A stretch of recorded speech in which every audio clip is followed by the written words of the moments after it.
It's time for Tupelo Tom and Big Lou talking. And now, here's Tupelo Tom and Big Lou.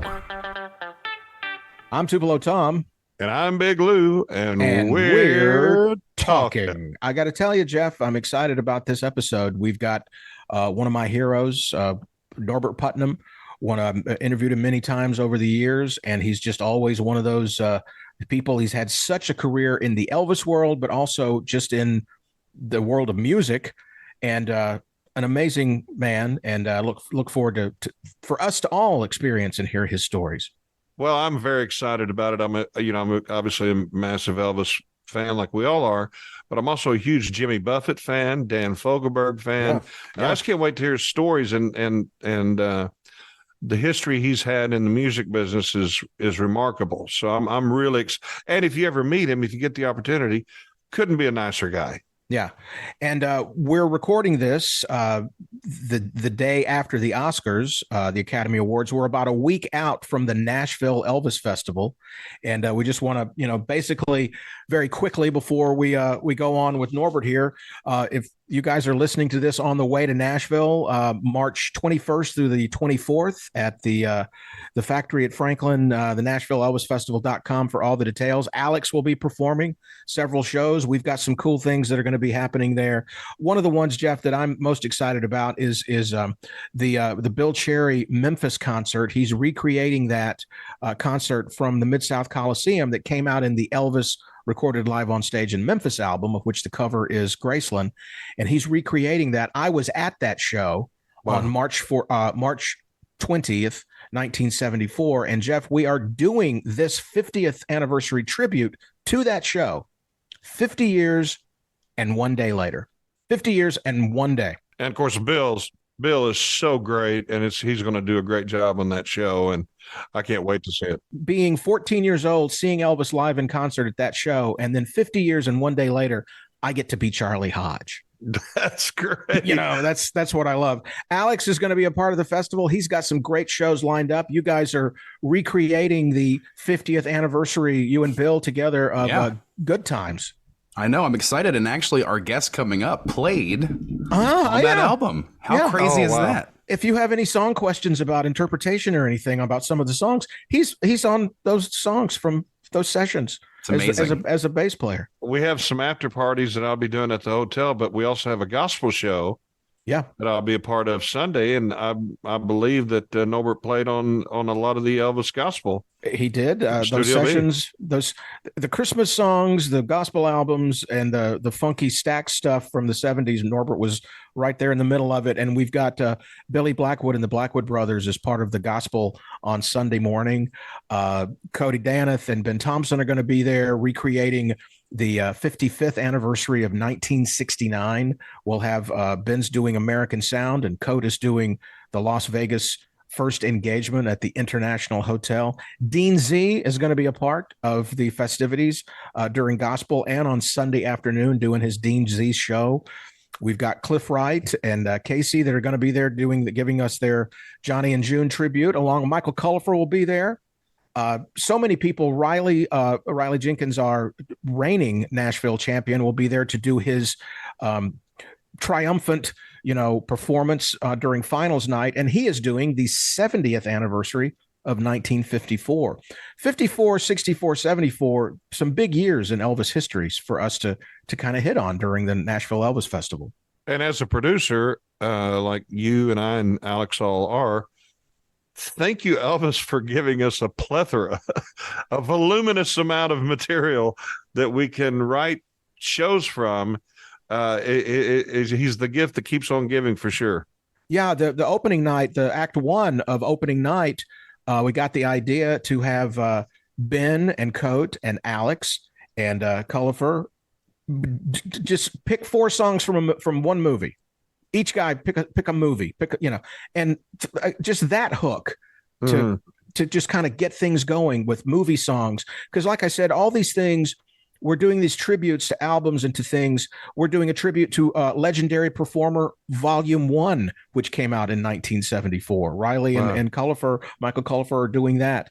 I love to do things in a way that gives you some information, because there's so many new young fans that are experiencing Elvis, and I want them to really understand what it is they're seeing, and because that really, I worked at Turner Classic Movies, so we give context to things, to movies, and it's like, you might not know this makes it more interesting if you do know it. And so that's the fun of putting this together. So Brian Mays, my co-producer, and I will be bringing you the Nashville Elvis Festival. We invite you to visit NashvilleElvisFestival.com for tickets. If you're listening to this after the festival, wasn't it great? It was fantastic. It was. Oh, I could pick out so many wonderful moments, but I won't, because it was just so wonderful. But it's just great every year to put this on, and we're excited about it. And I notice the clock on the wall is telling me we are ticking down to the arrival online here of Norbert Putnam. So, Jeff, let's take this quick break, and when we come back, the bass man. Maybe we might have to even tell him to wake up, but coming up, Norbert Putnam right here on Tupelo Tom and Big Lou talking.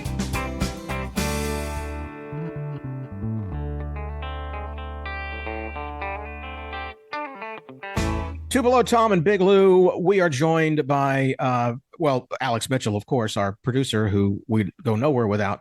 But we also have an amazing musician and engineer and just raconteur. I would call him that, a raconteur, entrepreneur, and all-around good guy, Norbert Putnam. Good afternoon to you, Mr. Putnam. Well, good afternoon to you, my friend. It's so exciting to talk to you again. We've done interviews so many times over the course of the years, and I always learn something new about your life and your career. That's because I tell the story differently every time. The only what you do when you have to repeat these stories forever and forever, sometimes you'll change the ending. Yeah. Right. And then nobody notices, actually. So but today I'm going to keep it straight down the middle. Lou, it's a pleasure to see you and talk to you. How you doing, Norbert? Well, I'm doing just great today. It's I'm here in what is called Muscle Shoals, Alabama. And Muscle Shoals makes up 4 little cities here on the Tennessee River. And it's about 65 degrees, but it feels 75 degrees. Awesome. And the dogs are happy. My wife is happy. It's a great planet. That's all I can say. Everything's cool. Oh, that is great. Norbert, over the years, the fans have gotten to know you. You've been around playing in the big screen Elvis show. Your chance to be kind of in front of an Elvis crowd, but your relationship, your musicianship with Elvis really began in the studios. And so you were working with Elvis kind of out of the spotlight of being in front of a live audience. Just as we start this, for the new Elvis fans that are out there listening, because a lot of people are kind of joining the Elvis world now since the movie came out, and discovering and learning things about Elvis. Talk to us about Elvis just as a guy, as a not as a musician or a singer, but just a guy that you hung out with in those studio sessions. Well, yeah, but I have to preface all of this by the fact he's the only reason I became a musician. The kids at my school were forming a band to play Elvis with Scotty and Bill. Remember when Bill would slap the bass, boom, ticka, boom, right? Yeah. Well, that got me started, and then that led me into the Muscle Shoals recording scene. But I don't meet Elvis until I'm retiring as a bass player. I'm 28 years old. I've played on about 10,000 recordings in 28 years, and I was sick of playing the bass. I played it from 10 in the morning till 10 in the evening or 2 a.m. And when Elvis came to town, I played it till 5 a.m. But let me tell you about Elvis. Before I met Elvis, I was standing in the bathroom before the session started, and I remember looking in the mirror and saying, God, please don't allow me to screw up the first Elvis recording. Because he was such a big star. He must have been 30 feet tall. So I walk in the studio, I'm waiting for him, and this guy comes in and he's wearing a cape. Okay. And he's about 6, it's about my size, But he took the cape off and he swirled it around and pitched in the air. And one of the guys in the mafia caught it. I think they'd rehearsed that. All right. And then Elvis said, well, I don't know all of you guys. He goes, let's sit down. I've got a couple of great stories to tell you, he says. And so we're going to sit down, but all the chairs around the perimeter of Studio B, Elvis sits down on the tile. And it hadn't been swept since that morning. He sits down on the tile, and we formed a circle around him. We're all getting our pants dusty, you know. And he began, and you talk about a great raconteur. Yeah. He told stories for 2 hours. He went from being the superstar to being another. I said to my friends later, he's just like all the boys I grew up with. Well, you know, Tupelo is only 70 miles from Florence, Alabama, where I live. Yeah.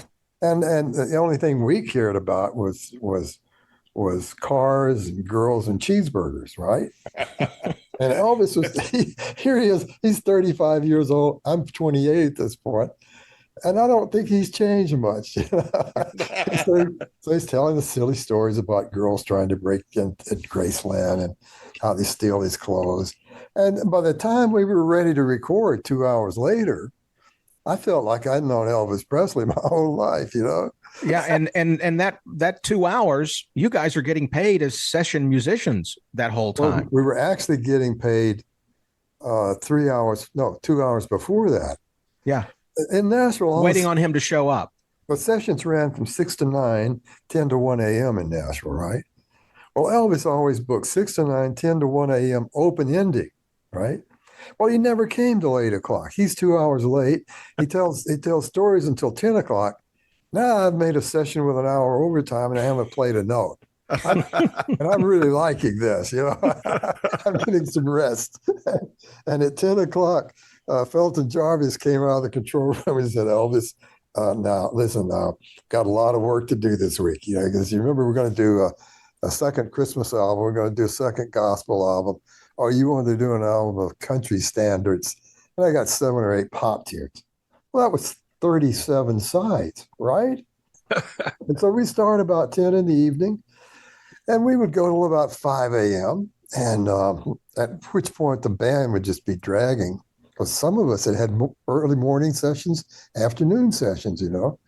But you know what? We were getting 4, 5, 6, 7 tracks done. Okay. We played it until the king got it. Wow. Yeah. And I would say a normal amount of takes was 2 to 3. We had a few songs that he was just learning that were tough. Like we did You Don't Have to Say You Love Me, the old Dusty Springfield standard. And we did Bridge Over Troubled Water. That was just on the radio then. And he had trouble with Bridge Over Troubled Water because it was really late and his throat was bothering. He came in and overdubbed his vocal on that.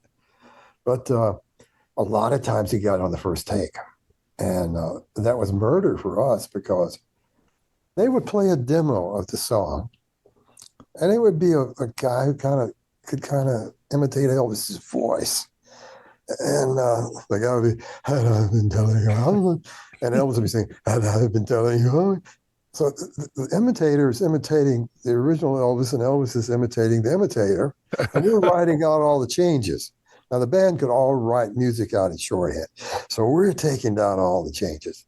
And so Elvis might run it 2 or 3 times. He hasn't never heard the song. He's learning it, okay? And we're waiting for him so we can play the song. And that might take 15 minutes. He'd turn and he'd say, you guys got that? Oh, we have it. We've had it for 10 minutes. You know? Wow. And he'd say, what key was that? And Briggs would say, that was in key of D. He'd say, take it up a little bit. David would give him E flat. Take it up some more.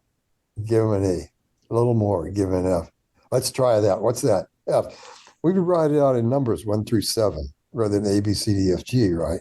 So now all of my numbers, I write F up there. All I have to do is think the F scale. All my numbers work, okay? And we start playing it. And so we play it down once with the engineer. And nobody makes any mistakes. These are professional musicians. Now, we haven't worked out the intros, the endings, and some little turnaround things. And the king would say, hey, let's put one down. And the red light's on. So the second time we play it is the first time we do a take. And as soon as that's done, Elvis runs in the control room to listen to it. And while he's in there, we're playing a better intro, better turnarounds. We're doing some musical things. And if he plays it twice, uh-oh, he's thinking of keeping it. We're in trouble, okay? And we came up with this little scheme where we'd take turns. We'd walk in there and stand beside him, and he'd say, "Hey, Put, what do you think?" I'd say, "Well, I got a couple of ideas for the chorus. Could you do it one more time for us?" Oh, and James wants to take the intro. David's going to take the first ending, and Charlie McCoy is going to take the chorus. Okay. Oh, well, let's do one, Elvis would say. Right?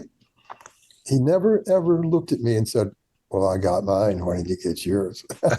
Wow. I remember one night I walked in there. This is after 3 or 4 days of recording, okay? And we're pals now. And I'm standing beside. I didn't say anything. He looks down and he goes, "You want to see me do it again, don't you?" And he laughed. He said, "You think this is difficult? Listen to this." And he went out there and did a better one. Okay. There's so many stories about Elvis in the studio. If he was engaged in the songs, or the time that he was involved in that session, he could be focused, he could be distracted. You got him in June of 1970. Your first session with him that you're talking about is June of 1970, 5 nights. And like you said, those multiple sessions. It's been called since then the Nashville Marathon. Elvis, I don't think, was any more prolific than he was in those 5 sessions. 34, I think, songs. Probably you would know better. You were there. 34, 35. I think there were 37, but a couple of them were new songs, and we really didn't get them worked up fast enough. Yeah. But these songs were on Elvis albums for the next several years. Elvis Country, That's the Way It Is, so many things. And then you had other sessions, but that session, and I do want to give credit to all those other musicians. There's a very famous photograph of Elvis during those sessions with all of you. And I noticed how you got to Elvis's right with his arm around you. That was a very good position for history for you to be in there. Elvis came, he broke the line and got between me and Al Pachuki, the engineer. Okay? But by the way, that was Saturday morning. We had finished the last take, and at last we're going to get to go home and go to sleep. It was about 5 a.m. And if you look at that picture closely, I've got some doctored versions of it. We had sweat all over our faces, our armpits, and we were worn out. Is that photo was taken the last morning of the last session, the 5th morning? Yeah, it was over. It was, so, according to the logs, the last thing you guys did of those 37 songs is patch it up. So I can understand how you might be sweating. Oh, that wore me out. Yeah. That is a nonstop bass line. Well, I love that bass line, but he got it so quick. If I could, Bobby Moore, the great bassist in Nashville, you know. Yeah. When I was inducted into the Country Music Hall of Fame or something, Bobby had gone as the first bass player. I went as the second one. And he came up to congratulate me, okay? And he whispered in my ear and he said, "We were the best, weren't we?" Well, you know, a lot of Elvis stuff. But we then had drinks together. I said, "Hey, Bobby, my favorite thing you ever played was King of the Road with Roger Miller." I said, "That was a great bass part." He said, "Yeah, but I could have used another one." That's the way I felt about Patches. Never satisfied. The other musicians that were there during that session, and I want to give them credit, James Burton on guitar, who's the only band member from Elvis's stage band, which had opened in Vegas just a few months before that, back in the summer of 69. You on bass, Chip Young on rhythm guitar, your childhood friend David Briggs on piano, Charlie McCoy on harmonica and bass and organ and probably anything else Charlie McCoy can get his hands on because he's such an incredible musician, and Jerry Kerrigan on drums. That's the core unit of the Nashville Marathon for those 30 some odd songs that, and you mentioned A Bridge Over Troubled Water. That's one that Elvis had heard on the radio and liked it. And this is in the days before you could just go on your phone and listen to how the song goes. I mean, who had the most pressure on that song putting it together? Well, David Briggs. It was on the radio. It's I don't know, maybe it's heading up the charts. It's number 1 or something. And I would hear it driving into my first session. And Elvis turned to us and he said, have you guys heard Bridge Over Troubled Water? And, you know, was it Paul Simon? No, Simon and Garfunkel, wasn't it? Yeah. And we said, yeah. He said, I think I want to do that. And Briggs said, well, somebody go get a copy because it's a great piano part. And I want to make sure I play it right. And Elvis said, oh, David, just play something. Wow. And so I have to tell you, now, Larry Knechtel, who was one of the great LA keyboard players, played that original part. It was so good, they gave him a Grammy that year. Wow. As a sideman. It had never happened before. So David plays a rough remembrance of Bridge Over Troubled Waters, and here comes Elvis, And when we cut the track, it was really late, and he was tired, and he said, I'll overdub it. He came in early the next day with Felton and put that great vocal on there. And that's one of the best vocals I've ever heard him do. Mm-hmm. Yeah. And Paul Simon said that he was so shocked. He said when he found out Elvis was going to do it, he wasn't that excited. And then when he listened to it, Elvis made it a manly song. He put the low. Garfunkel was always up there in the stratosphere. Yeah, he made it a tougher, more dramatic. I think one of his quotes was, Elvis did it very dramatically, but when you think about it, it's a dramatic song that needed that, and that's what Elvis did.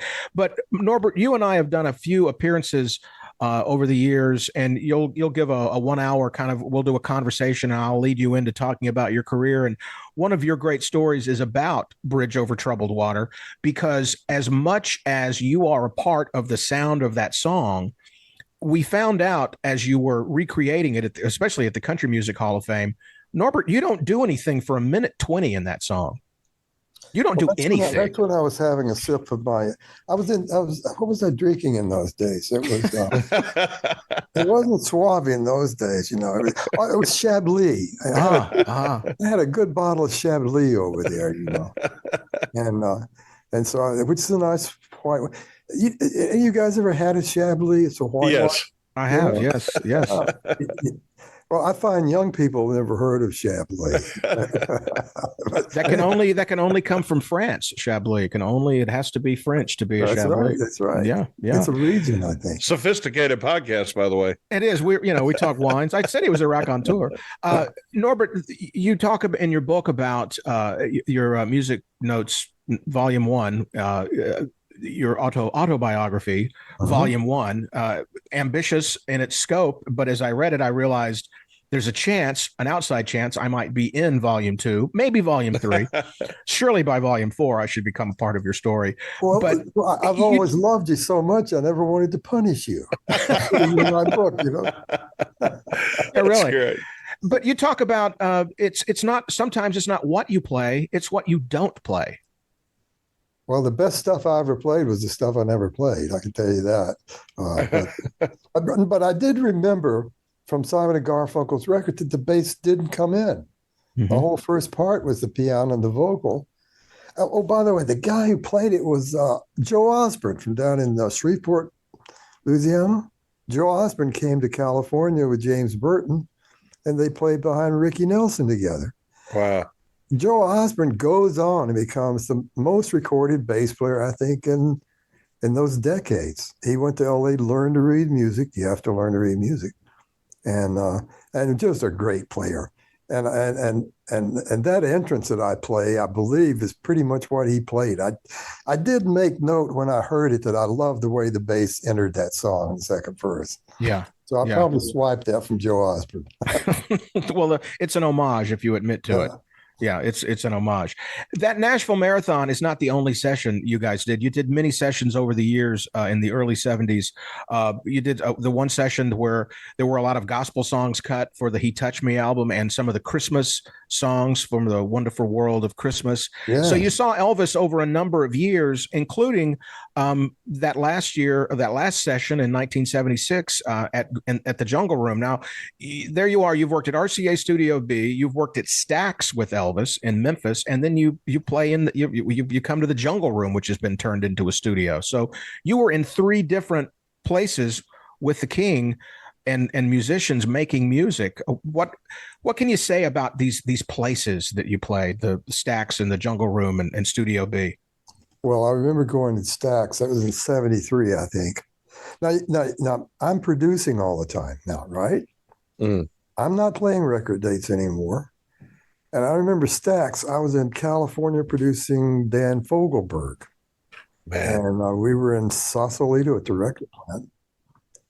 And Felton called me and said, can you come to Stax for a week? They went in there early with some local guys. I think Cogbill went in there for a couple of nights.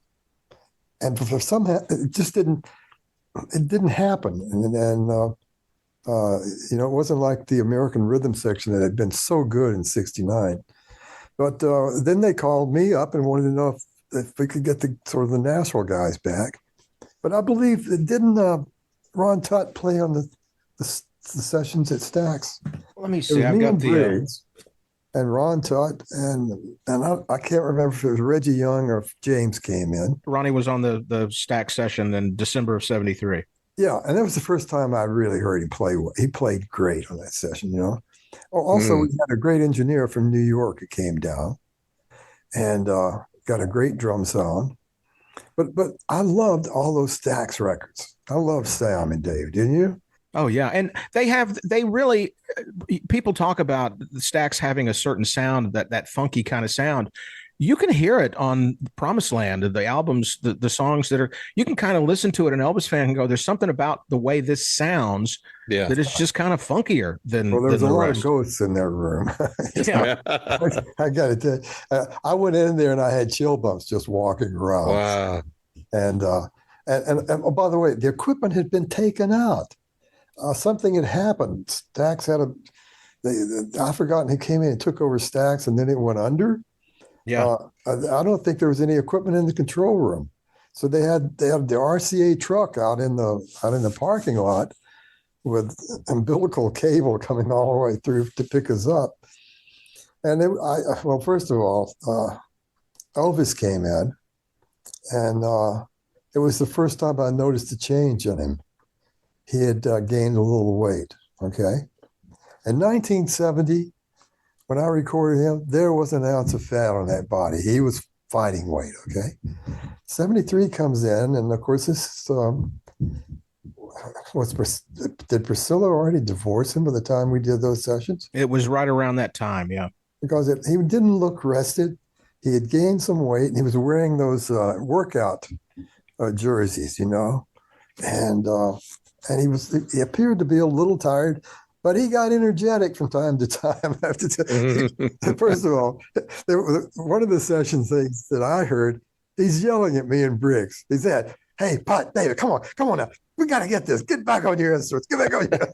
We're over in the corner telling jokes and laughing. Our relationship was such with Elvis that he could yell at us. It was like your mother yelling at you, right? Yeah.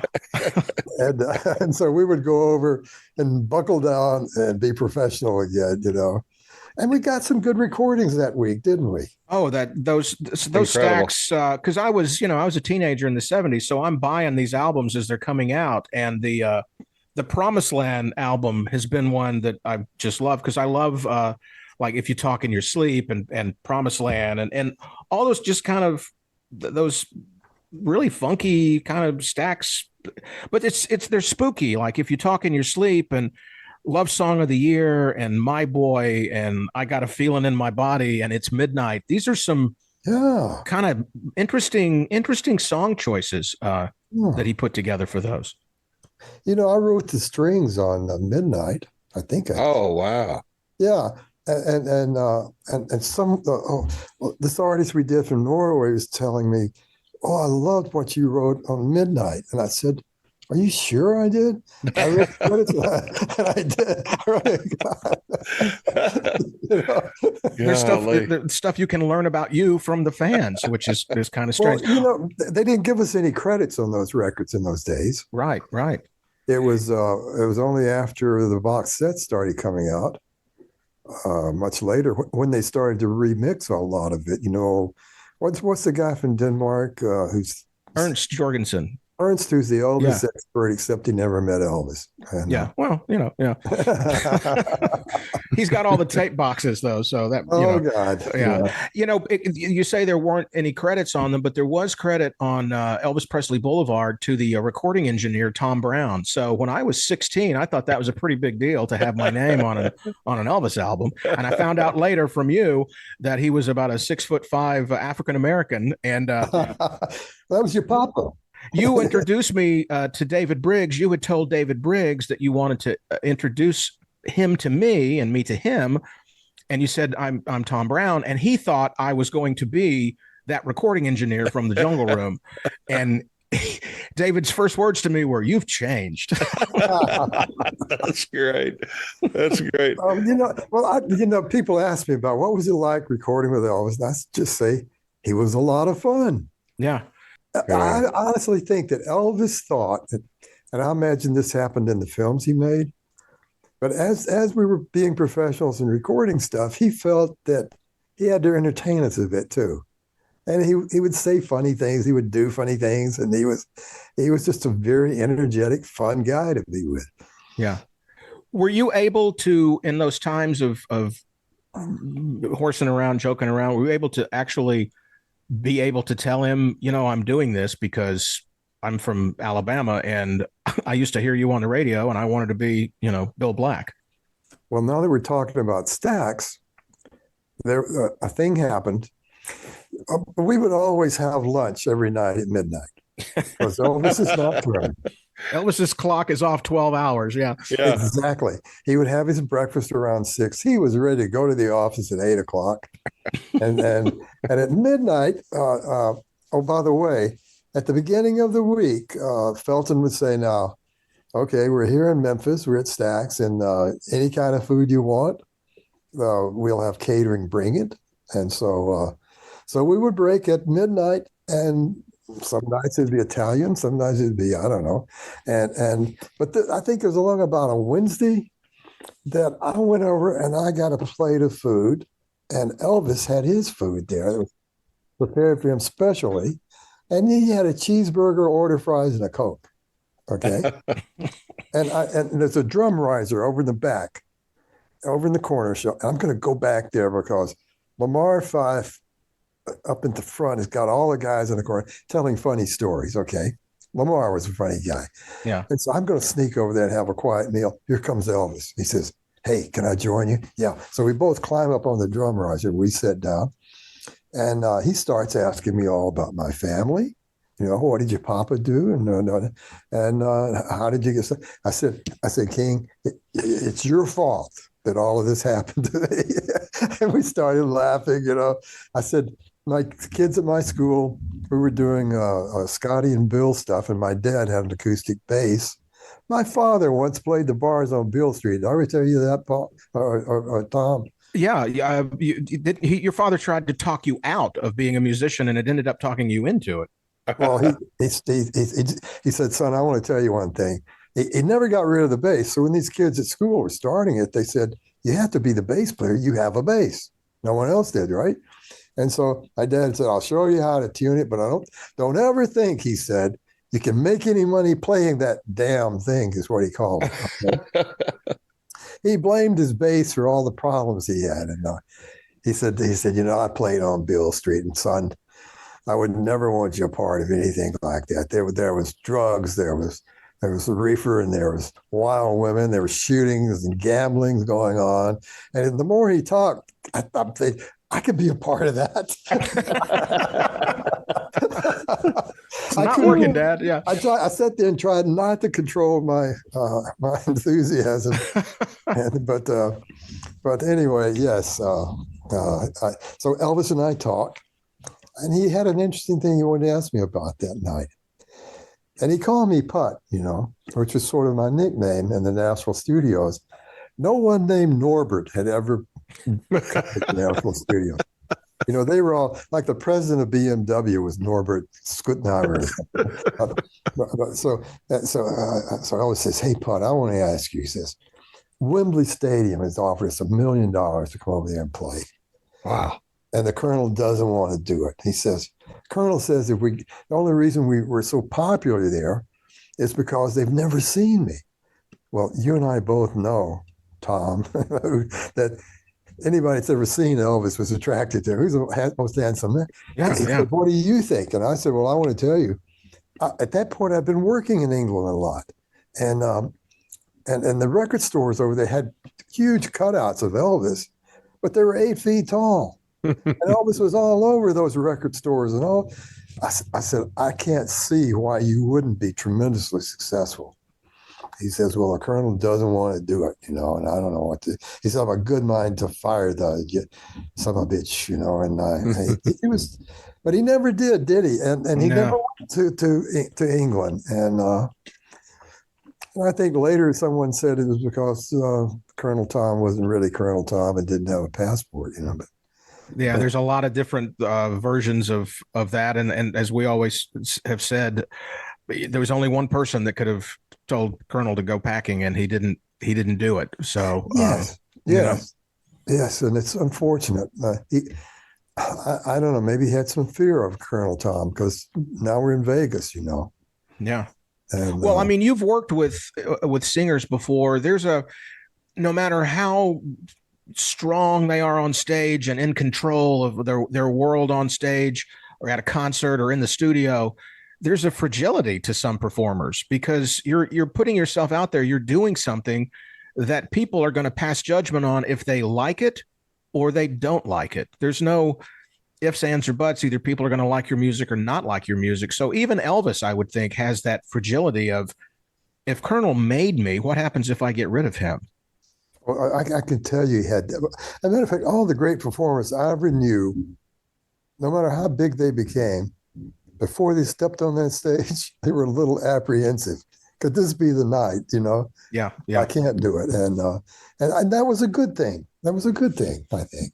Yeah, you talked about your nickname of Putt, and we didn't have those liner notes to tell us who these musicians are. We knew James because he would say, "Play it, James." His name would get name dropped. Mm-hmm. On the live albums, we got to know those musicians because Elvis did introductions, and those were a track on the album.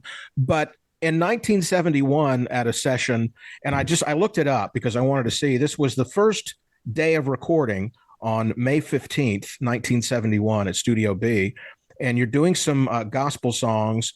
And then you start doing some Christmas songs, and around 1 or 2 or 3 o'clock in the morning, you start doing this "Merry Christmas, Baby." That it always struck me that it just seems like a song that just kind of started and just kept on going. And over the years, we've heard different versions of it that are in its entirety. I think it must be 10, 12 minutes long, but it's kind of the "Merry Christmas, Baby" jam.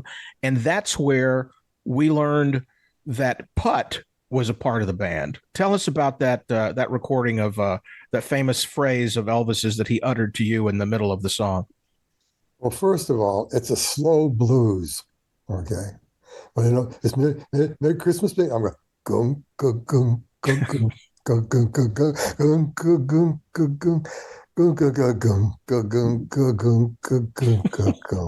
gum, gum, gum. I if I could just get through this and get home, I'm going to be great. Well, we did it a couple of times, right? And so we started again. And by the way, I think it was later. I think it was more like 4 or 5 a.m. And I'm thinking, boy, 5.5 minutes from now, I'll be in my car. I'll be in my bed. And here we go. Well, it's Merry Christmas. Go. So I'm sort of leaning back on my stool. I've got my eyes shut, and we get all the way through it. Okay. And now we're down at the end, and we're going to fade it. And Elvis, I think he stopped the take, and he said, "Let's do one more." I went, "Oh, God, no, hell, forgive me." And we're going to go for the top again, right? Well, somewhere in the middle of that, Elvis looked over, and I think he could see I was mostly comatose. and he said, "Play it again, James." And he looked over at me and said, "What did he say?" "Wake up, Putt." He said it like that. And he shot me with his right hand, where you make a pistol thing. Yeah. and shot it at me that night. I woke up and finished the take, but I think that was the last thing we did that night. Well, you've dined out on that phrase for a few years. Everybody, you said in Europe when you were on tour with the big screen show, everybody would yell, "Wake up, Putt." Oh, I've got a placard here. We're playing over in Belfast. Okay, we're playing Belfast, and there are 4 guys on the front row, and they've got a little some cards that are about maybe 12 inches square, right? And we come out and we start playing. They start unfolding, and you know what it says? It goes across all 4 of their bodies, and it says, "Wake up, Putt." And they're pointing at me and they're pointing at the sign. Like, oh, that's cool. You. That's you. That's and they came backstage and gave it to me. I have it here somewhere. Oh, I told Putt that he is missing a merchandising opportunity with not bringing out coffee mugs that say "Wake up, Putt." You know, like, and then a quote, Elvis Presley, in quote, "Wake up, Putt," in quotes. No, we could definitely sell that. You know what Americans don't know about Elvis today is that I didn't know this until I played when I took over for Jerry Sheff back there in the big screen show around 2012, I think it was. Sheff had trouble with his hearing; he couldn't play well. Well, we went to small towns in Belgium and 2 or 3 towns in England, and every one of them had an Elvis shop. wow. They just had Elvis. They sold nothing else. And sure enough, they had coffee cups, teacups. They had all the movies, all the records, all the T-shirts, all the hats, all the stuff. And we got down to Brazil. We went down and we played 4 nights in Sao Paulo and a 12,000-seater. With a big screen show. It sold it out every night. And down there, I noticed the second night, a couple. I remember a man and woman, they were sitting in the front row. And his job, she would cry tears and he would wipe her tears away, right? And the next night, they're in the same seats and he wipes her tears away. Wow. So there were shops all over Brazil. And it's just the most amazing thing. I think he's probably still making more money than the Beatles or the Rolling Stones or any other giant star. Oh, my cardiologist 2 years ago, I had to put a couple of stents in my heart just to keep from dying. Yeah, well, that's, My cardiologist, she's a runner and a climber, and her name's Stacy Davis. And Stacy was going down to South America. It's not the Pyrenees, it's the Andes, the mountain range. And I said, well, what are you going to, we're going to march up to about the 12,000 foot mark. I said, well, you're going to take any? I said, no. I said, well, have a look up there and see if there's any Elvis shops up there. She said, right? All right. So I get a photo from her iPhone. They're up there with the guides who take them higher. And those round buildings that they build, they have them in Afghanistan, Ukes or something they're called. Yeah. There's one in front of it has a big sign that says Elvis. Oh my God! Elvis, 9,000 feet up in the Andes. Elvis is everywhere. He truly is everywhere. Norbert, the career that you had and continue to enjoy music and listening to music and giving talks and lectures and offering your expertise. You designed the sound studio that Delta State University uses for recording classes. You also had the opportunity to produce a couple of great artists, Dan Fogelberg being among them. That's when I first became familiar with the name Norbert Putnam, not from Elvis albums, but from Dan Fogelberg albums and from Jimmy Buffett albums. That's when I saw Norbert Putnam listed as a producer. Found out later you also kind of played bass with that Presley kid. What can you tell us about working with Dan and working with Buffett over those number of years and number of albums? Well, I started with Dan. I wasn't really planning to be a producer. I'd helped a young guy named Chris Christopherson. He came to Nashville and he pretended that he was homeless. He never mentioned the fact he'd studied in Oxford. Okay. He'd studied the English literature, I think, Christoph. I come into CBS studio one day and there's this guy standing there and he's got faded out jeans, a faded out black T-shirt. His hair is all disheveled. He's wearing some boots. I don't know where he found these boots. It looks like he made them himself. And he came over and he said, "You're Norbert Putnam, aren't you?" And I said, "I am." "My name's Chris. I'm helping Charlie. You want me to empty that ashtray over there?" I said, "Well, yeah, you can do that because I don't smoke, you know." "Well, I'm going to be helping Charlie here." Well, Charlie, the guys who like Chris, they made $35 a week, right? And we found out he was living in the attic of an old house nearby. And I would, he would come over. And one day, after about three months, he said, could you get a beer with me at 5 o'clock on your break between 5 and 6? I got something I want to talk to you about.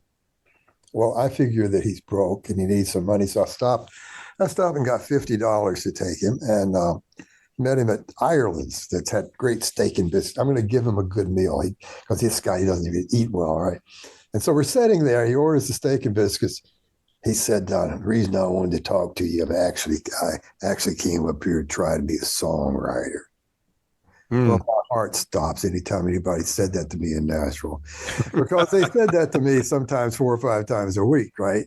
And so I made my standard speech. I said, "Now, Chris, you and 3,000 other people today are trying to become songwriters, and I got to tell you, it's not all that easy," right? Thinking I'll dissuade him. And he said, "Well, I played some of my songs for Scotty Moore." And he would say, "Gimme." This is a guy who he didn't say give me. He said, "Scotty's going to give me a couple hours on a Saturday morning. And I was just wondering if you and Briggs and Kerrigan could help me do some demos on my songs." And I thought, wait a second, Scotty Moore knows good writing. Okay. Yeah. Yeah. And I'm thinking, could this homeless person actually? and so I said, okay, here's the deal. I said, the only days we have off to see our families are Saturdays and Sundays.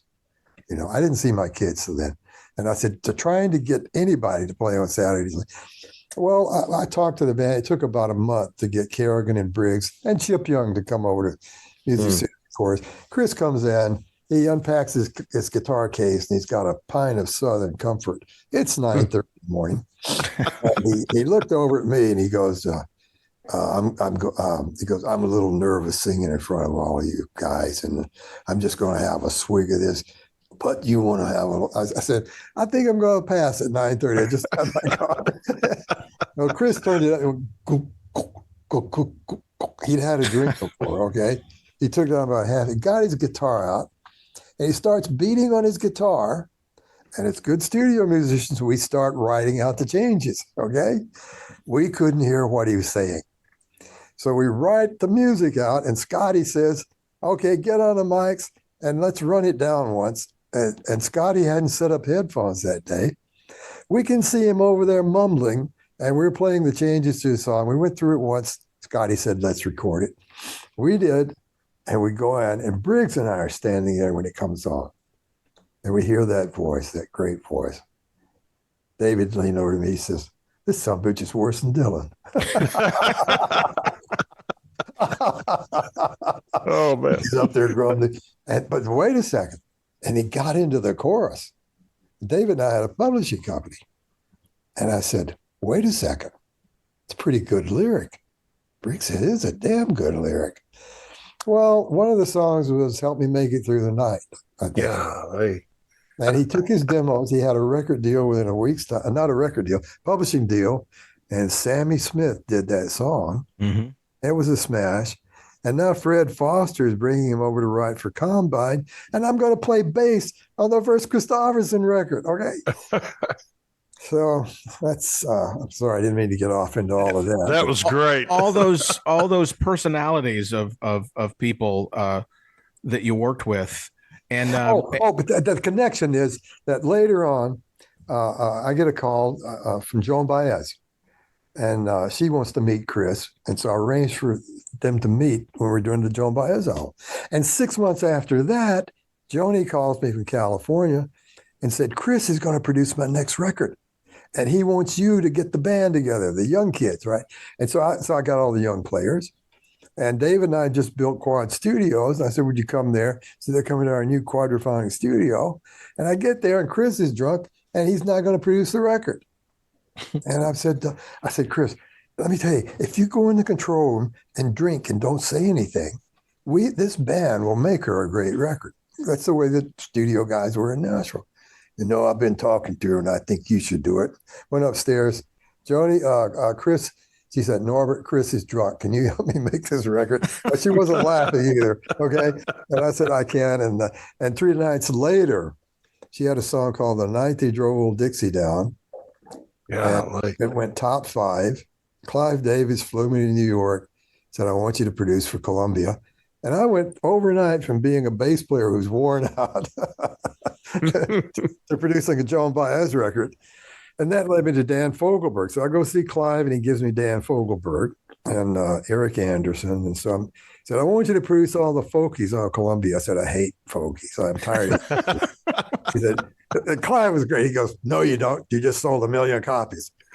She's never sold more than 100,000. You just sold 1 million copies. I said, do you know that I'm from Muscle Shoals? I love to do horns and black singers. And he goes, I just signed Tom Bell and Gamble and Huff. Well, I knew I was dead there. Those guys, I'm not going to beat those guys, right? And he said, I got this kid from Peoria named Eric Anderson. And he was a little put out with it. He didn't even play. He slid the tape across his desk, said, take this home and listen to it, Norbert Putnam. And if you will produce this, if you do a good job on this, and this is Clive, he goes, I will make you a very, very, very wealthy young man. I'll take it. I sold out right there. Okay. Good call. Yeah, good call. And young Dan was just a genius, Yeah. He was 19 years old, and he wrote songs like he'd been doing it for 100 years and could play the guitar and the piano as good as anyone had ever heard, He had a sound, the albums you did with him, you established kind of that Fogelberg sound for all his records in the future that even you didn't work on.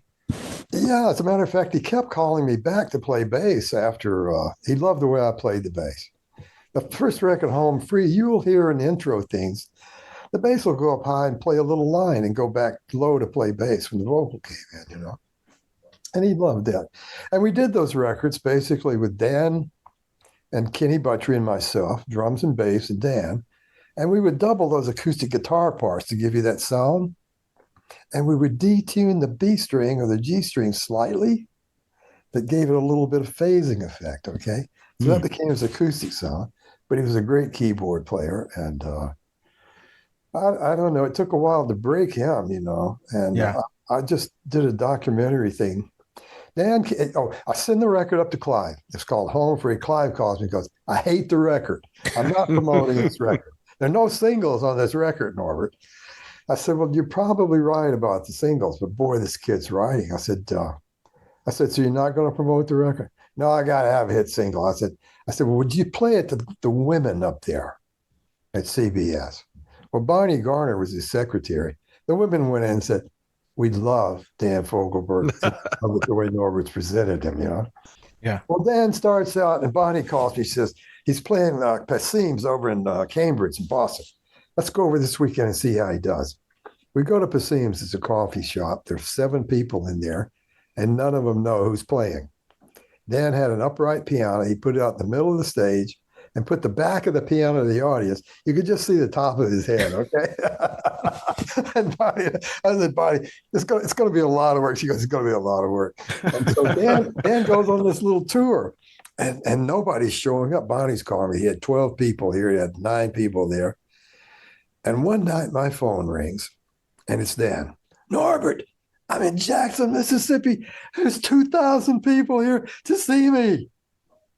Local radio station, the FM, started playing him. And boy, he was big at Ole Miss, and he was big there. And so we got to tell Clive. We tell Clive. Clive says, I'm still not promoting the record. But that launched Dan. And then when you were with Buffett in the early years. And I've seen the multi-platinum album you've got for Margaritaville. You keep it. So you told me once you keep it where everyone will see it, you have it in the bathroom. You have that, and that's the way it is. I think is also in the. But you said, I said, why'd you put these in the bath? You said, I want everybody to see them. Do you know where I got the bathroom thing? I was working with George Harrison over there in the mid '70s. Oh man, we did sing an act for him, and we have to record it at his studio. As part, Cracker Box Palace, it was a 44-room estate on 30 acres, and one night we're sitting in the big room with a fireplace you can stand in, burning logs, and they serving us drinks. And I said, George, do you have a trophy room? Because there was nothing in there that said music until you went to the studio. But there wasn't his guitars. There wasn't the gold records. Oh, he said, I got a special room for him. Would you like to see them? And we marched down this long hallway, and we opened an oak, dark stained door that's 10 feet tall. We go into the bathroom, platinum records, wall to ceiling in there. Okay. And he said, I put him in the shitter. That's the word. He was the material world man, right? Exactly. Well, tell us about those early years with Buffett, because you kind of helped him define his sound as well. Well, yeah, my good friend Don Gant played violin in the Nashville Youth Symphony. He could sight read anything. He was a great vocalist, and he was producing for Acuff Rose, and he got young Buffett and did Come Monday, great record. Yeah. That was his first radio record, and they call it a radio record. It made it to the top 20, but it only sold 125,000 singles, right? But Jimmy had enough money to hire a good band. He goes on the road, and he comes back about 9 months later to Don Gant and marches in and says, well, the record did pretty good, but I want to use my band to play on this next record because they have more energy than these studio guys. I understand that. Okay. I was a studio guy. Yeah. And Don Gant says, I'm not working with amateur drummers and amateur musicians because the studio takes too long to learn that. And Don Gant was right about that. So Don's manager was a guy named Don Light. And Light said, why don't you talk to Norbert Putnam? He might do it. And so my favorite restaurant, a French restaurant named Julien's, he called me. I said, well, meet me. My dinner party will be over at 9:00, and we'll sit in the bar by the fireplace and tell me about what you want to do. So Jimmy comes down. We open a bottle of champagne, and he's telling me how great his band is. I said, well, how would you describe your band? He says, well, we're more like the Rolling Stones than some Nashville studio band sitting in the chairs. Well, I'm sitting there trying to imagine the Rolling Stones playing Come Monday. Yeah. And I said, I just don't know. And he said, well, would you come and see my band? Oh, I said, are you playing anywhere near Nashville? We're playing out on Hermitage Landing next week. Oh, well, that's out by the airport. I said, I'll come and see the band and I'll tell you what I think. I went out there. I loved the band. They were a rock and roll band. They put energy behind all those folk songs. And I thought, boy. And then so I said, Buffett, call me tomorrow. He calls me the next day, play me songs. He plays me all these songs about the Caribbean, drinking and sailing, carousing in the Caribbean, right? And at the time, Sam Phillips was born here in Florence, Alabama. Oh, yeah. Well, Sam said that he said that whatever endeavor you're thinking about going into, whether it's a gas station selling cars or insurance, you need to think of a different way to look at it and do it. And I applied that to a lot of the acts that came our way. I'm thinking about Buffett. Now, here he is, all these songs about sailing in the Caribbean. I said, Jimmy, what if we were to use wooden flutes, like recorders and steel drums and some ship's bells clanging? And he goes, oh, God, that's like a Michener movie. Are you kidding? and he got up and he left, and I didn't think I'd ever see him again, right? And I thought, well, that didn't go well. And 10 days later, he calls me. He goes, that idea you had about maybe some of those marimbas and steel drums, and and trying to create I said, exactly, a persona for your music. He says, well, I think that might actually work. Uh-huh. And I said, so what do you want to do? Well, I started writing the first song. Oh, I guess we're going to work together. I said, well, what's it called? He said, it's Changes in Attitudes, Changes in Latitudes. We're leaving Nashville and going to the ocean. And I'd also said to him, if we do it down there, I said, I want to do it down there. I want to do it in Nashville. We can't make a record about the ocean and on the Cumberland River. So we all went down there. And while we were there, now I told you guys, I didn't mention this, I became a producer so that I didn't have to work all day and all night. The producer, he's like the director of the movie, right? So I only worked from 11 to 5. And Buffy goes, 11 to 5? So you don't work at night? Never again, I said. You'll be amazed. I said, you and I are going to have breakfast together every day and dinner every night. And we're not going to talk about, so we work from 11 to 5, we get 2 tracks, and then we go to dinner and talk about the day's work. And did we do it right? Do we have to change anything? Well, Jimmy he bought a used sailboat and moved over to Coconut Grove. So at 5 o'clock, we're in our car with 2 6-packs of Budweiser, go down to Coconut Grove, crank up the diesel, pull her out, pull her into the wind and play the day's work, And that was that was how his persona came about, Yeah, and that shows also too the businessman that he became in later years, always understanding, that persona and how that persona can be used to the advancement of really everything. He created an entire industry of parrot heads and parties, and you were such a part of that with the beginning of that. Well, but he embellished everything I said to him. He put the palm trees on stage, and he put the girls in the grass skirts, which really didn't happen in the Caribbean.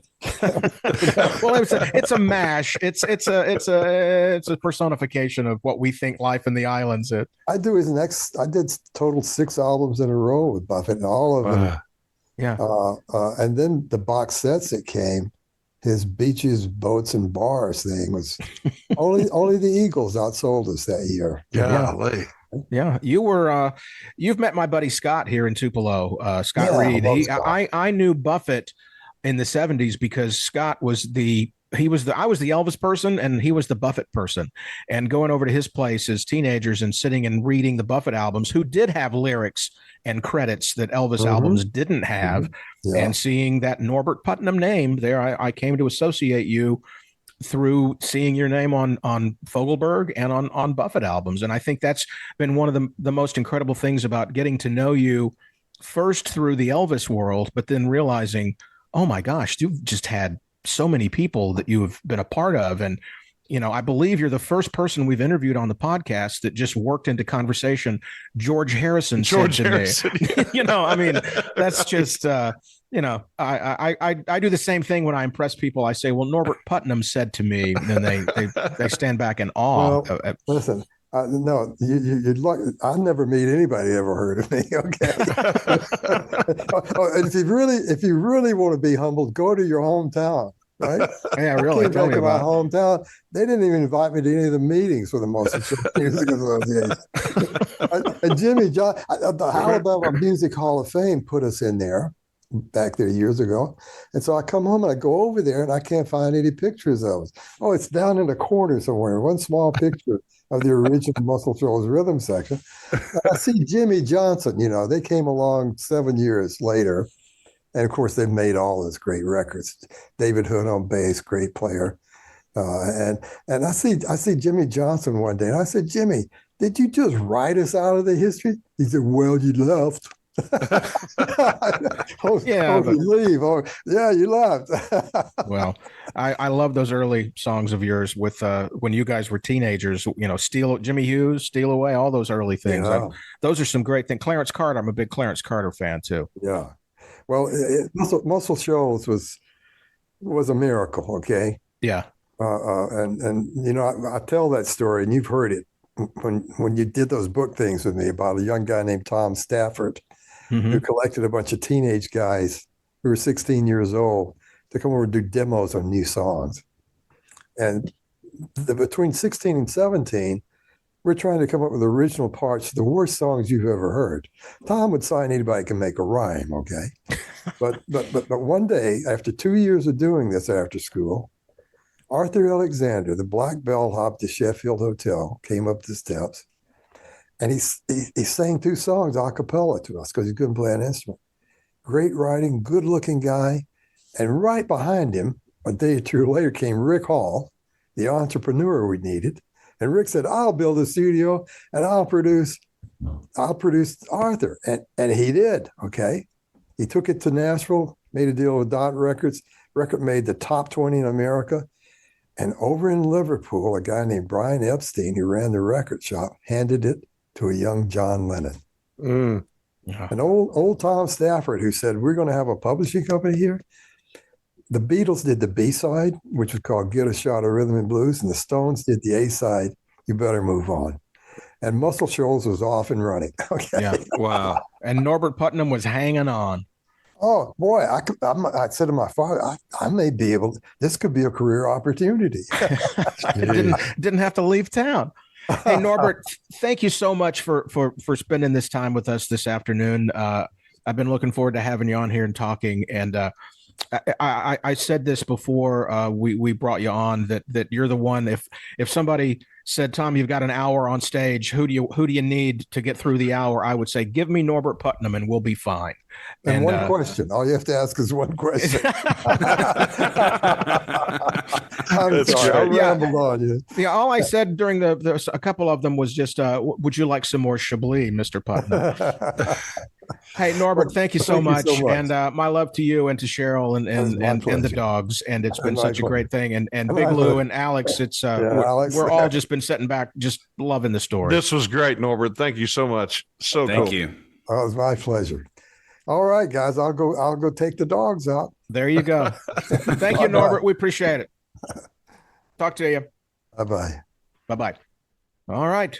That was so great. That was so great. He's just like those stories. He's not name dropping. It was George Harrison. It's just amazing. Well, I thought it was so cool of George that he did it. It's just George. You were just talking to your friend George, and that was it. You know? Hey, can I tell them one short story on George? Sure, please. I can do really quickly. You're still rolling out? Yes. Cool. We have bonus content. And then I got a story I want to tell Norbert too that puts us in tight circle there. Yeah, let's hear the George Harrison story since we're just hanging around. Well, George had hired me to come over. It's mid-'70s. I'm in Los Angeles. I would go out to LA to find gigs. Oh, by the way, no one in Nashville ever hired me to produce a record. Oh, wow. No. Norbert Putnam is this guy who's trying to do pop music down here, and it's going to ruin everything. And plus that, all the guys he produces can write their own songs. Nashville was a publishing town, okay? Mm-hmm. And the publishers controlled everything. But anyway, I'm out in California looking for a gig, and I bump into Dennis Morgan, who ran Dark Horse Records for George Harrison. Now, I hadn't seen George. Oh, by the way, our first Muscle Shoals rhythm section in '63 opened the first Beatles concert in Washington. Wow. They came down and did the Ed Sullivan Show on Sunday. Then Tuesday, they came down to Washington.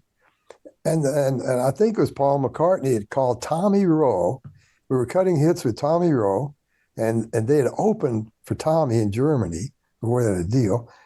And they said, would the Muscle Shoals guys be the backup band for our opening acts in Washington? And it paid a lot of money, so we went up there, okay? But we couldn't stay. We get there, we got invitations to the British Embassy at 11 o'clock. We have a midnight flight back to Nashville to be in the studio with Rick Hall the next morning at 10 o'clock. Okay? But the Beatles, later when George, I see him in LA, he says, I got this group in Scotland, and they were called Splinter. And he said, I produced their first record, and they hated it. They told me it sounded like a Beatles record.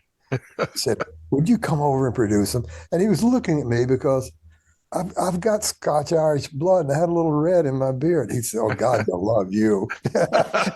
So I went to England, and and we made a record. I don't think they like my record any better than they like George's record. But I got to know George, and so a year or two goes by, and some friends in Nashville are planning a trip to go to London for Christmas time. And my wife and I said, well, we'll join you. I think there was about 8 of us, 4 couples. And so we're having great fun at Christmas time in London. And I'm thinking, I'm going to call George and just see if he's home, Now, George is a Hindu at this point, so I don't know what I'm going to wish him, but I've got his home phone number. I call down and I get the little recording device, right? You remember those, what do we call those things that we had on our phones that would record a message and play it back? So I get his answer machine. I said, hey, George, it's Norbert. I'm at the Dorchester. I said, if you come up to London this week, I'll buy you a drink in the bar. Okay? And I hung up. So I didn't expect to hear from him. The next afternoon, he called, Norbert, George here. He says, can you come down? I said, well, I said, I'm here with a ton of other people. What is it? He goes, I really need to talk to you about something. Oh, God. I said, well, it's really going to be hard for me to get away from these people.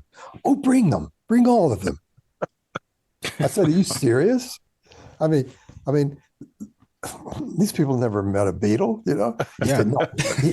And then he lays out the trip. He says, oh, you take the train down to Reading, and then you change in Reading, and you come on down to Henley, and I'll book rooms for you at the Red Lion, and then have dinner there, and then walk up to the house at the top of the hill, and we will entertain them by the fire, and at a certain time, around midnight, I'll look at you and you will say, well, George, thank you so much. We better get back down the hill. And then you come back. And that's exactly what happened. George and his wife, what is her name? She served them drinks by the fire. And George said, and where did you come from? Oh, you grew up in the Ozarks. Tell me about that, right? Wow. And finally, he actually took them down the hall to see his guitar collection. His psychedelic guitar. And I've never seen people so wide-eyed. And at the delegated time, I said, George, thank you so much. We got him back down the hill, right? I walked back up, and we were there until daylight. Yeah. And he said, that's like James Bond. He had it all planned out. Well, George was a smart cookie, I have to tell you. Yeah. He said, Norbert, I want to play you 3 songs I recorded because I'm thinking of quitting. My last record only sold 300,000 in America. And I've had some of my friends in. Eric was in the other day. I played it to Eric. and they said, I want you to tell me honestly, have I lost it? And I sit there and he hit the tape, and here come those multiple slide guitars. And George, there wasn't anybody like George, was there? Yeah, he was great, George. Oh my God. And so after the second song, I said, George, I don't want to hear anymore. I said, you're still George Harrison. You got to keep doing this. Well, that's what Eric said. and he said, well, let's have a drink. And we talked till the morning. He said, I want you to tell me all about Elvis. Wow. And I said, well, I can tell you this. I only see him in the studio. We don't hang out, and I started telling him about all of Elvis's talents, how quick he was, how he could nail a part on the first take. And he said, we went up to see him that time, and we were so nervous we all got stoned in the car. He thinks we're a bunch of imbeciles. Well, then we made this deal. I said, I'll tell you all about Elvis if you'll tell me all about the Beatles. And so when it was my turn, I said, I want to know who did what with the Beatles. He said, what do you mean? I said, well, I know George Martin wrote all those great orchestral parts. It really brought life to all those songs. Yeah. He said, well, Paul sang him all those parts. Wow. I said, well, how did you feel about everything? He says, well, we were never anything more than Paul's backing band. Mm.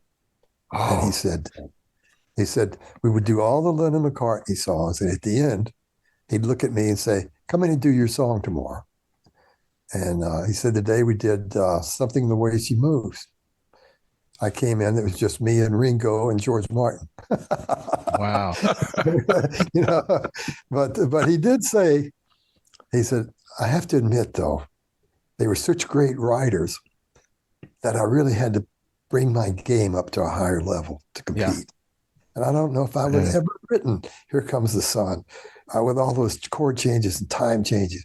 I was really having to compete with the two greatest writers in the world. Wow. But he was such a lovely guy. And I can't tell you, when George died, it really hurt me, Yeah. Yeah. And so I went back down the hill about daylight to bed. I didn't tell him. It was years before I told him the reasons. But I love that he cared enough about, bring them on up. I'll let him meet a Beatle. And then he treated them. Exactly. Yeah. I didn't say anything. He wanted to talk to all of them about where they came from and what they were doing. Wow. And they were just so happy. George was like that, Yeah. He would come and have a drink with me down at the Red Lion bar. Red Lion only had 13 rooms. The bar was the size of a bar in my house here. He put about 8 people in there. And he came down one day. We were having George would walk into the bar. There'd be 7 or 8 people. They'd all look up. They'd look back at their glasses. They'd never touched him, never came near him. Okay. And he would say, Norbert, you tell Elvis he can come and hang out with me in Henley and nobody will bother him. Oh. Wow. And I'm thinking, and we'd walk to the shops and nobody bothered him. Yeah. And I just couldn't see that happening with Elvis Presley, Yeah. I love that. Even a Beatle was an Elvis fan, just, when it gets down to it, everybody was. Well, John said without Elvis, there was nothing. Yeah. I'm sorry. I'm wearing you out. Oh my God, this is great. Norbert, thank you so much. And your check is in the mail, my friend. Yeah, I'm going to go in and check my gold records in the shitter here. I'll go down and see the dogs. Norbert, this is Jeff speaking. I just want to tell you, thank you so much. What an honor. Those are some of the best stories I've ever heard. But you and I actually have a connection. Oh, what's that? Well, a few, actually. John Briggs signed me at ASCAP. Oh, John's great. And I recorded in Muscle Shows several times. I was a session singer in Nashville before Tuners. But I was in a band for 7 years with your nephew, Boyd LaFon. Oh, and he's a great player, isn't he? Yeah, he's a great player. And it was with a band called the Hillbilly Bastards, and Tom T. Hall's son, Dean Hall, was the guitar player, and Boyd played bass, of course, and I was the singer. And we won't put this in the podcast, but when I met you in Nashville, I had asked you about a story. Boyd couldn't really remember the story, but it had something to do with he thought Elvis threw your bass in Studio B down the alley. But he was mad at you. But then you told me the real story. Do you remember this? Oh, I dropped my bass. Well, okay, and you thought the session was over. Yeah. Before the session was over, it was really late, and it looked like the session was over. Matter of fact, we signed the time cards. That's what you did last. And we were leaving. We go out in the parking lot, and Jerry Shook was out there with his RV van. Shook was another Nashville guitar player. It was great.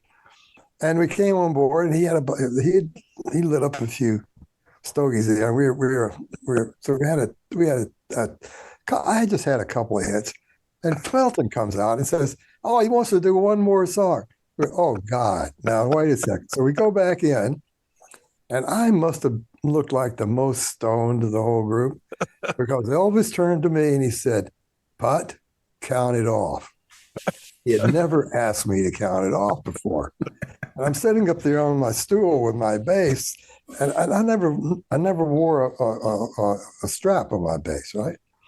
And I said, 1, 2, and it slid off my lap and went bam in the floor. The amplifier, like the end of there, and Elvis ran out. That was the story. And, it's so great because it's just such a real story, I mean, just kind of behind the velvet rope, behind the curtain thing. I love that story. Well, he didn't hold it against me. I don't think he really wanted to do another song. But somebody told me that they were on a flight to LA with him the next day, and he mentioned that the musicians were all potheads down in there. Oh man! But he didn't stop calling me. Exactly. Maybe he had a toker to himself. Yeah. Okay. Well, you better take those dogs, Putt. You better take those dogs outside. Okay. I love you guys. Love you too, Norbert. Thank you. Bye-bye. Man. Well, that was one of the greatest moments of my life. Oh my God. That's great. I didn't think Schilling could be topped. I'm not saying it was, but that's what just happened is unbelievable. Yeah. That was, golly, I mean, George Harrison. Yeah. So we covered the Beatles, Buffett, Elvis, Fogelberg, Clapton, not a bad little Christopherson. I'm telling you, volume 1. Can you imagine what's going to be in volume 2? Jeez. I'm like, that's the career that that's the ultimate podcast guest that can go anywhere with you in a conversation.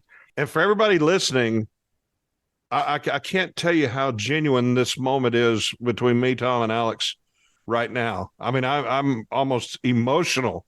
That was so cool hearing those stories and the way he told the stories, how unbelievably generous he was with his time. And I love people that have had great experiences in life and tells you about them. Yeah. And that was first party, dead on. The way he describes it, you're with him when he's in the bar with George Harrison. You're with him when he's in the studio with Elvis. The way he tells the story is you're part of the story with him, and he still can't believe these things happen to him. So it's unbelievable. It's just amazing, and like you said, to give us his time like that. That means a lot. And for him to talk about his dad, basically talking him into playing bass. Like, you're really not making me want to not do this, Dad. Hey, I hope you guys listen to the podcast have enjoyed that as much as we have.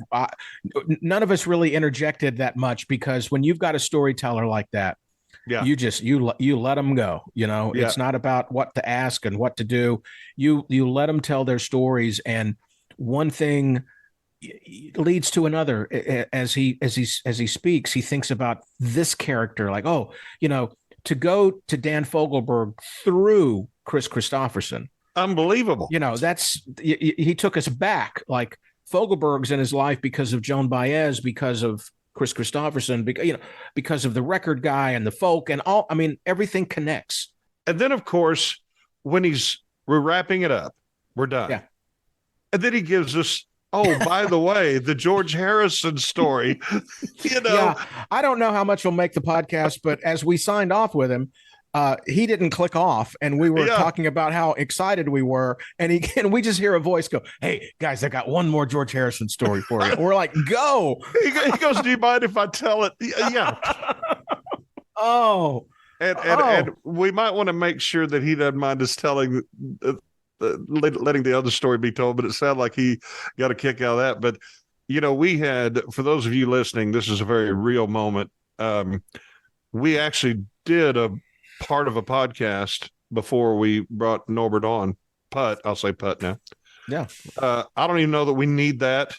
we'll do that for another podcast because it was a great subject.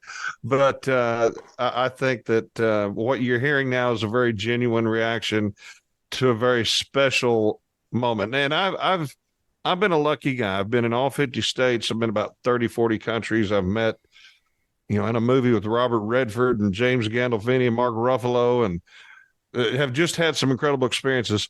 That makes my top 5, if not my top 3.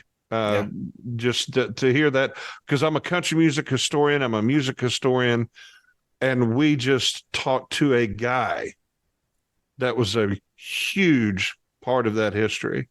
Yeah. And it's just that was really fantastic, and how generous and great of a guy Norbert Putnam is. it's it's why I love that podcasts like this exist. Yes. To share those stories. Not everyone's had the opportunity to come to Graceland during Elvis Week and hear my conversations with these legends. And a lot of them are returning the favor to me of appearing on the podcast. And I hope to have more.